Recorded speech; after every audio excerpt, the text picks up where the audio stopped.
नमस्कार। आप सभी का हार्दिक अभिनंदन।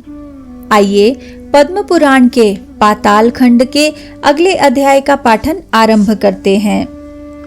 वैशाख महात्म्य के प्रसंग में राजा महिरथ की कथा और यम ब्राह्मण संवाद का उपसंहार। यमराज कहते हैं, ब्राह्मण, पूर्व काल की बात है। महिरथ नाम से विख्यात एक राजा थे। उन्हें अपने पूर्व जन्म के पुण्यों के फल स्वरूप प्रचुर ऐश्वर्य की संपत्ति प्राप्त हुई थी, परंतु राजा राज्य लक्ष्मी का सारा भार मंत्री पर रखकर स्वयं विषय भोग में आसक्त हो रहे थे। वे न प्रजा की ओर दृष्टि डालते थे, न धन की ओर। धर्म और अर्थ का काम भी कभी नहीं देखते थे। उनकी वाणी तथा उनका मन कामनियों की क्रीड़ा में ही आसक्त था। राजा के पुरोहित का नाम कश्यप था।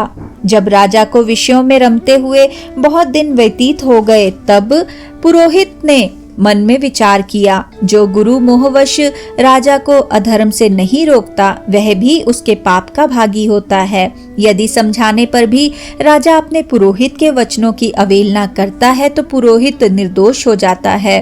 उस दशा में राजा ही सारे दोषों का भागी होता है। यह सोचकर उन्होंने राजा से धर्मानुकूल वचन कहा। कश्यप बोले, राजन, मैं तुम्हारा गुरु हूँ, अतः धर्म और अर्थ से युक्त मेरे वचनों को सुनो। राजा के लिए यही सबसे बड़ा धर्म है कि वह गुरु की आज्ञा में रहे। गुरु की आज्ञा का आंशिक पालन भी राजाओं की आयु, लक्ष्मी तथा सौख्य को बढ़ाने वाला है। तुमने दान के द्वारा कभी ब्राह्मणों को तृप्त नहीं किया, भगवान श्री विष्णु की आराधना नहीं की, कोई व्रत, तपस्या तथा तीर्थ भी नहीं किया। महाराज, कितने खेद की बात है कि तुमने काम के अधीन होकर कभी भगवान के नाम का स्मरण नहीं किया। अबलाओं की संगति में पड़कर विद्वानों की संगति नहीं की।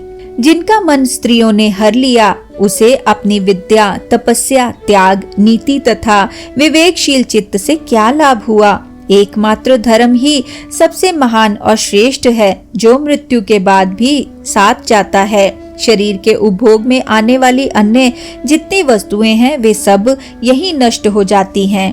धर्म की सहायता से ही मनुष्य दुर्गति से पार होता है। राजेंद्र, क्या तुम नहीं जानते, मनुष्यों के जीवन का विलास जल की उत्ताल तरंगों के समान चंचल एवं अनित्य है। जिनके लिए विनय ही पगड़ी और मुकुट है, सत्य और धर्म ही कुंडल है तथा त्याग ही कंगन है, उन्हें जड़ आभूषणों की क्या आवश्यकता है। मनुष्य के निर्जीव शरीर को डेले और काट के समान पृथ्वी पर फेंक उसके बंधु बांधव मुंह फेर कर चल देते हैं। केवल धर्म ही उसके पीछे पीछे जाता है। सब कुछ जा रहा है, आयु प्रतिदिन क्षीण हो रही है तथा यह जीवन भी लुप्त होता जा रहा है।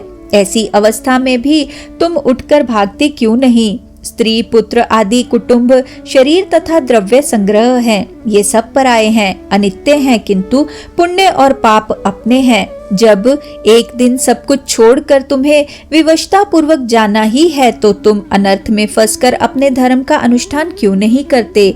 मरने के बाद उस दुर्गम पथ पर अकेले कैसे जा सकोगे, जहाँ न ठहरने के लिए स्थान, न खाने योग्य अन्न, न पानी, न राह खर्च और न राह बताने वाला कोई गुरु ही है। यहाँ से प्रस्थान करने के बाद तुम्हारे पीछे कुछ भी नहीं जाएगा, केवल पाप और पुण्य जाते समय तुम्हारे पीछे पीछे जाएंगे। अतः अब तुम आलस्य छोड़कर वेदों तथा स्मृतियों में बताए हुए देश और कुल के अनुरूप हितकारक कर्म का अनुष्ठान करो।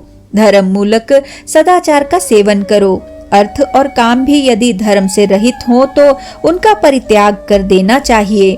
दिन रात इंद्रिय विजय रूपी योग का अनुष्ठान करना चाहिए, क्योंकि जितेंद्रिय राजा ही प्रजा को अपने वश में रख सकता है। लक्ष्मी अत्यंत प्रगल्भ रमणी के कटाक्ष के समान चंचल होती है। विनय रूपी गुण धारण करने से ही वह राजाओं के पास दीर्घ काल तक ठहरती है। जो अत्यंत कामी और घमंडी है, जिनका सारा कार्य बिना विचारे ही होता है, उन मूढ़ चेता राजाओं की संपत्ति उनकी आयु के साथ ही नष्ट हो जाती है। व्यसन और मृत्यु, इनमें व्यसन को ही कष्टदायक बताया गया है। व्यसन में पड़े हुए राजा की अधोगति होती है और जो व्यसन से दूर रहता है वह स्वर्गलोक में जाता है।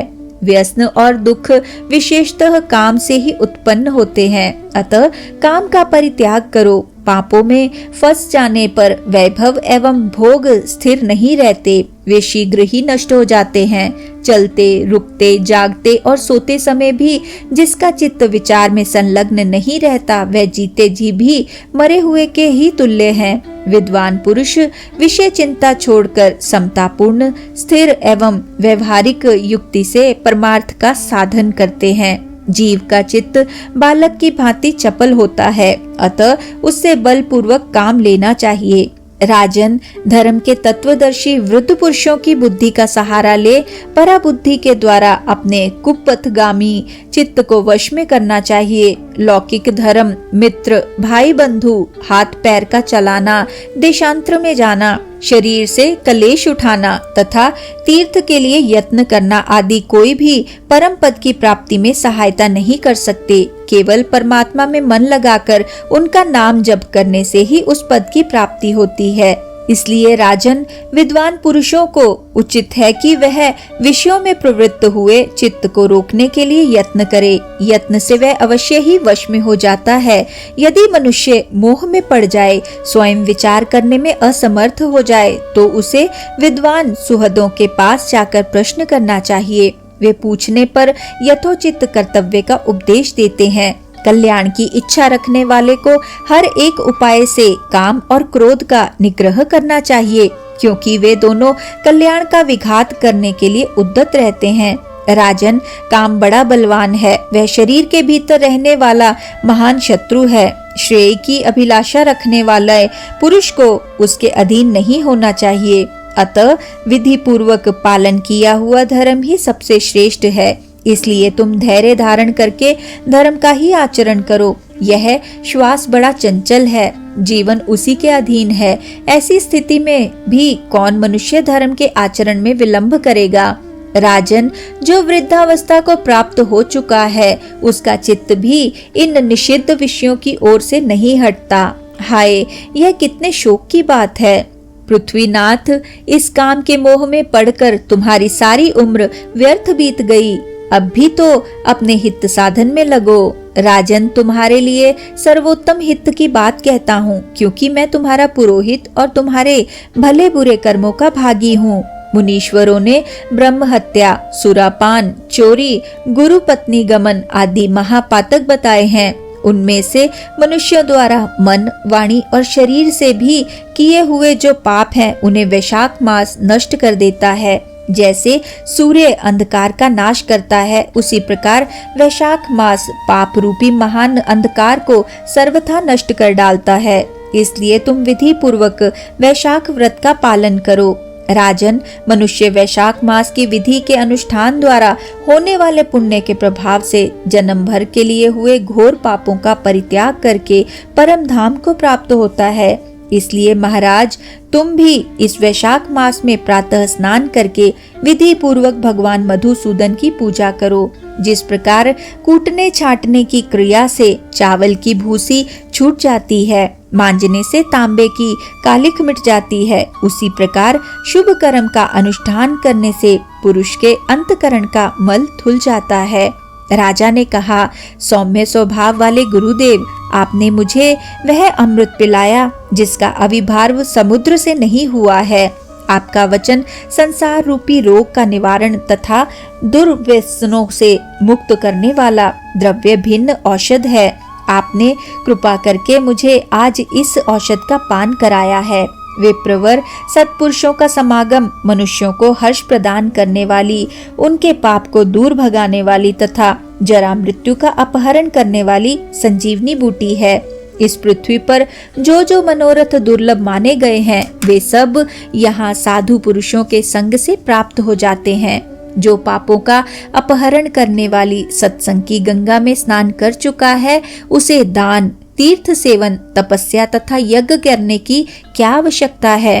प्रभु, आज से पहले मेरे मन में जो जो भाव उठते थे वे सब केवल काम सुख के प्रति लोभ उत्पन्न करने वाले थे। परंतु आज आपके दर्शन से तथा वचन सुनने से उनमें विपरीत भाव आ गया। मूर्ख मनुष्य एक जन्म के सुख के लिए हजारों जन्मों का सुख नष्ट करता है और विद्वान पुरुष एक जन्म से हजारों जन्म बना लेते हैं। हाय, कितने खेद की बात है कि मुझ मूर्ख ने अपने मन को सदा काम जनित रस के आस्वादन सुख में ही फंसाए रखने के कारण कभी कुछ भी आत्म कल्याण का कार्य नहीं किया।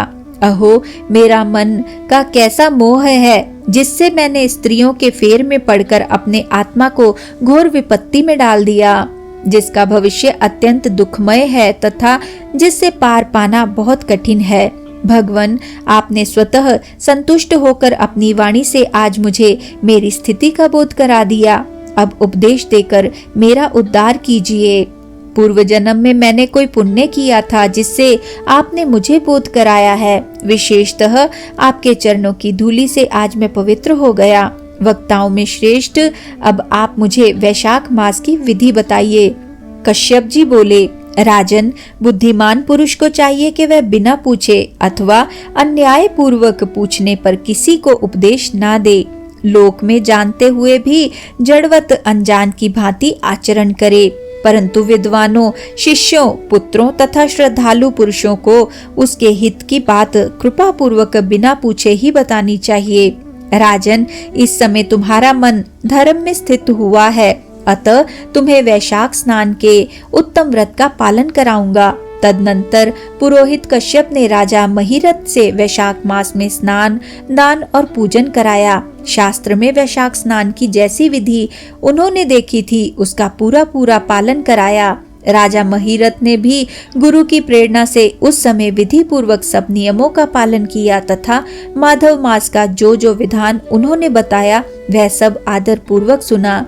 उन नृपश्रेष्ठ ने प्रातःकाल स्नान करके भक्ति भाव के साथ पाद्य और अर्घ्य आदि देकर श्री हरि का पूजन किया और नैवेद्य भोग लगाया।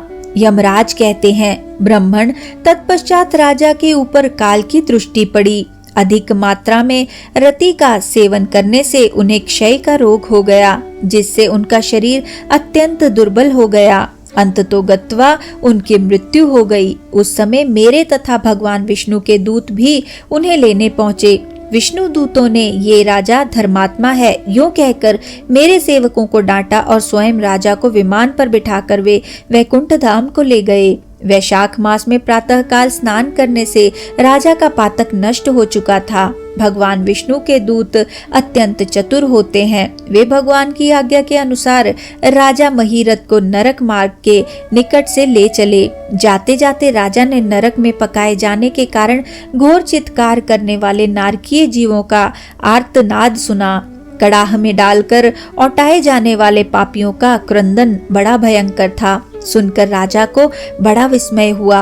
वे अत्यंत दुखी होकर दूतों से बोले, जीवों के कराहने की यह भयंकर आवाज क्यों सुनाई दे रही है? इसमें क्या कारण है? आप लोग इन सब बातों को बताने की कृपा करें।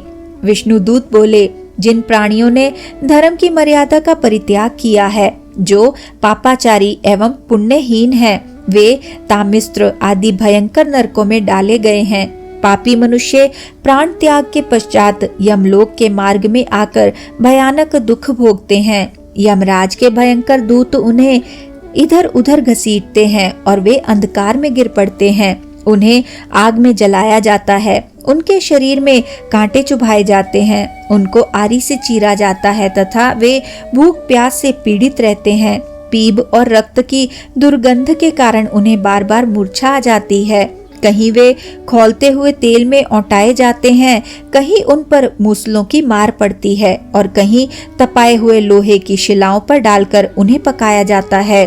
कहीं वमन, कहीं पीप और कहीं रक्त उन्हें खाने को मिलता है। मुर्दों की दुर्गंध से भरे हुए करोड़ों नरक हैं, जहाँ शरपत्र वन है, शिलापात के स्थान है, जहाँ पापी शिलाओं पर पटके जाते हैं तथा वहाँ की समतल भूमि भी आग से तपी होती है।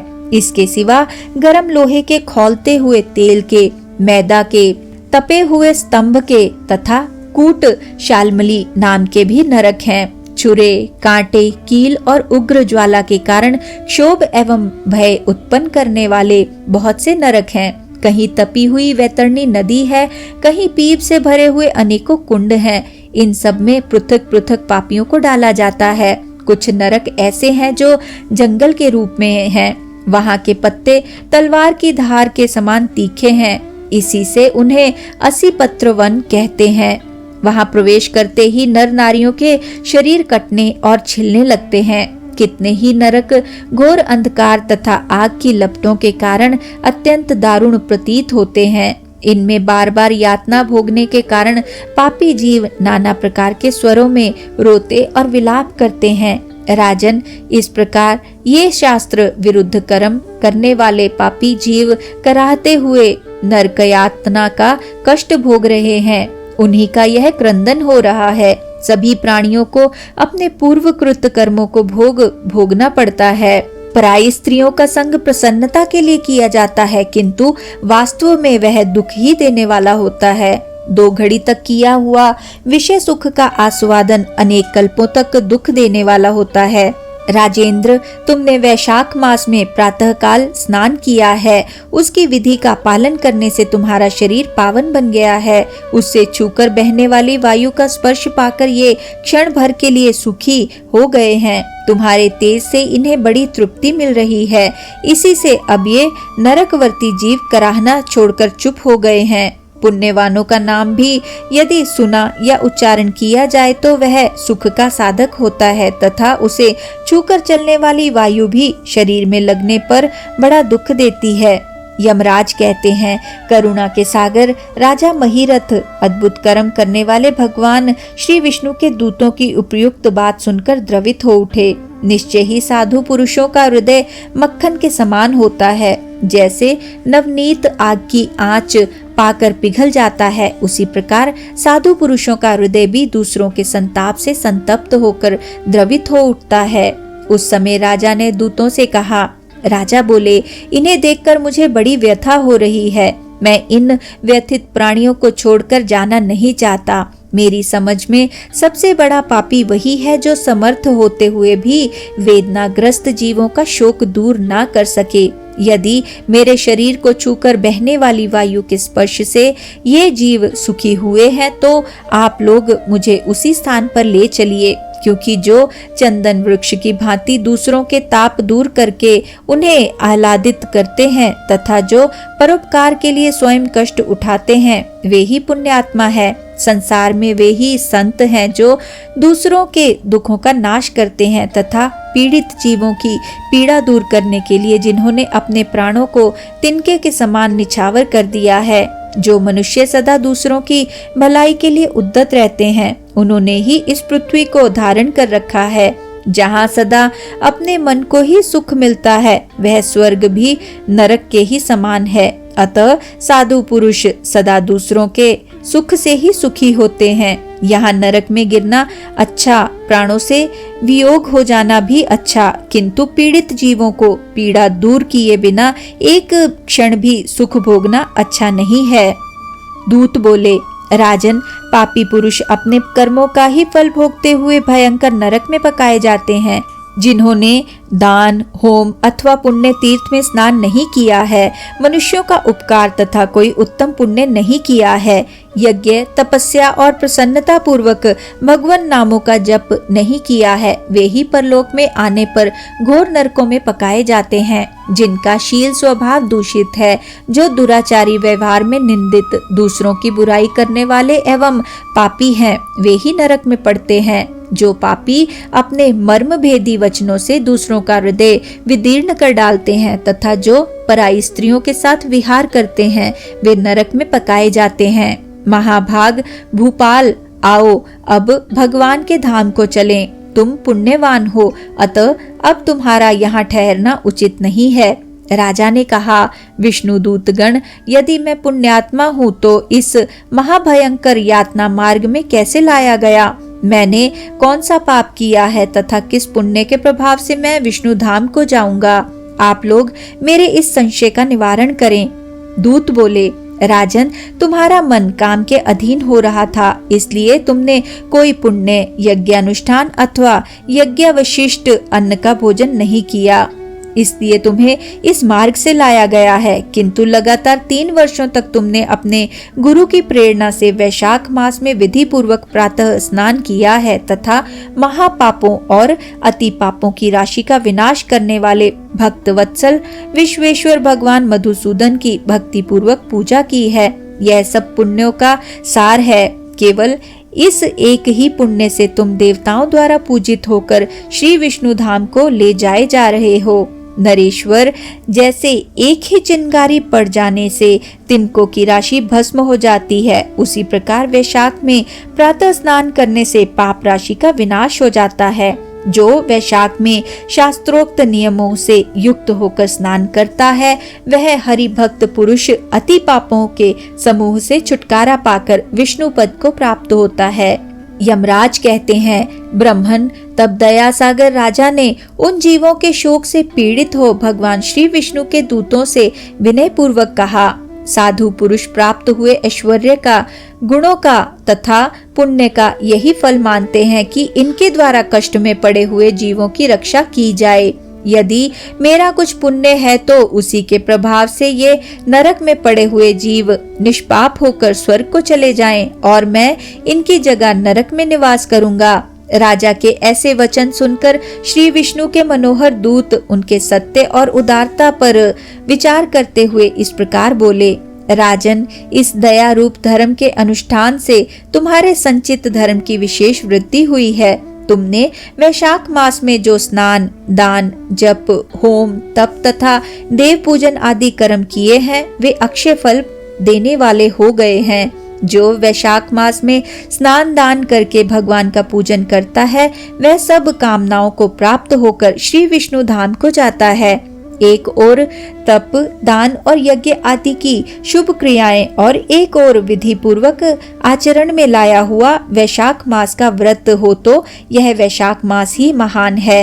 राजन, वैशाख मास के एक दिन का भी जो पुण्य है, वह तुम्हारे लिए सब दानों से बढ़कर है। दया के समान धर्म, दया के समान तप, दया के समान दान और दया के समान कोई मित्र नहीं है। पुण्य का दान करने वाला मनुष्य सदा लाख गुना पुण्य प्राप्त करता है। विशेषतः तुम्हारी दया के कारण धर्म की अधिक वृद्धि हुई है। जो मनुष्य दुखित प्राणियों का दुख से उद्धार करता है, वही संसार में पुण्यात्मा है। उसे भगवान नारायण के अंश से उत्पन्न समझना चाहिए। वीर, वैशाख मास की पूर्णिमा को तीर्थ में जाकर जो तुमने सब पापों का नाश करने वाला स्नान, दान आदि पुण्य किया है, उसे विधिवत भगवान श्री हरि को साक्षी बनाकर 3 बार प्रतिज्ञा करके इन पापियों के लिए दान कर दो, जिससे ये नरक से निकलकर स्वर्ग को चले जाएं। हमारा तो ऐसा विश्वास है कि पीड़ित जंतुओं को शांति प्रदान करने से जो आनंद मिलता है, उसे मनुष्य स्वर्ग और मोक्ष में भी नहीं पा सकता। सौम्य, तुम्हारी बुद्धि दया एवं दान में दृढ़ है। इसे देखकर हम लोगों को भी उत्साह होता है। राजन, यदि तुम्हें अच्छा जान पड़े तो अब बिना विलंब किए इन्हें वह पुण्य प्रदान करो जो नरक यातना के दुख को दग्ध करने वाला है। विष्णु दूतों के यूं कहने पर दयालु राजा महीरथ ने भगवान गदाधर को साक्षी बनाकर 3 बार प्रतिज्ञा पूर्वक संकल्प करके उन पापियों के लिए अपना पुण्य अर्पण किया। वैशाख मास के एक दिन के ही पुण्य का दान करने पर वे सभी जीव यम यातना के दुख से मुक्त हो गए। फिर अत्यंत हर्ष में भरकर वे श्रेष्ठ विमान पर आरूढ़ हुए और राजा की प्रशंसा करते हुए उन्हें प्रणाम करके स्वर्ग को चले गए। इस दान से राजा को विशेष पुण्य की प्राप्ति हुई। मुनियों और देवताओं का समुदाय उनकी स्तुति करने लगा तथा वे जगदीश्वर श्री विष्णु के पार्षदों द्वारा अभिवंदित होकर उस परम पद को प्राप्त हुए, जो बड़े बड़े योगियों के लिए भी दुर्लभ है। द्विज श्रेष्ठ, यह वैशाख मास और पूर्णिमा का कुछ महात्म्य यहाँ थोड़े में बतलाया गया। यह धन, यश, आयु तथा परम कल्याण प्रदान करने वाला है। इतना ही नहीं, इससे स्वर्ग तथा लक्ष्मी की भी प्राप्ति होती है। यह प्रशंसनीय महात्म्य अंतकरण को शुद्ध करने वाला और पापों को धो डालने वाला है। माधव मास का यह महात्म्य भगवान माधव को अत्यंत प्रिय है। राजा महीरथ का चरित्र और हम दोनों का मनोरम संवाद सुनने, पढ़ने तथा विधि पूर्वक अनुमोदन करने से मनुष्य को भगवान की भक्ति प्राप्त होती है, जिससे समस्त कलेशों का नाश हो जाता है। सूत जी कहते हैं, धर्मराज की यह बात सुनकर वह ब्राह्मण उन्हें प्रणाम करके चला गया। उसने भूतल पर प्रतिवर्ष स्वयं तो वैशाख स्नान की विधि का पालन किया ही, दूसरों से भी कराया। यह ब्राह्मण और यम का संवाद मैंने आप लोगों से वैशाख मास के पुण्यमय स्नान के प्रसंग में सुनाया है। जो एक चित्त होकर वैशाख मास के महात्म्य का श्रवण करता है, वह सब पापों से मुक्त होकर श्री विष्णु के परम पद को प्राप्त होता है। इसी के साथ आज के इस सुंदर पाठन को हम यहीं पे विराम देते हैं और अगले अध्याय के पाठन के लिए हमारे साथ फिर से जुड़िएगा। आइए विष्णु जी के इस सुंदर मंत्र से आज के पाठन का समापन करते हैं। ओम नमो भगवते वासुदेवाय। ओम नमो भगवते वासुदेवाय। ओम नमो भगवते वासुदेवाय। ओम नमो भगवते वासुदेवाय। ओम नमो भगवते वासुदेवाय। ओम नमो भगवते वासुदेवाय। ओम नमो भगवते वासुदेवाय। धन्यवाद।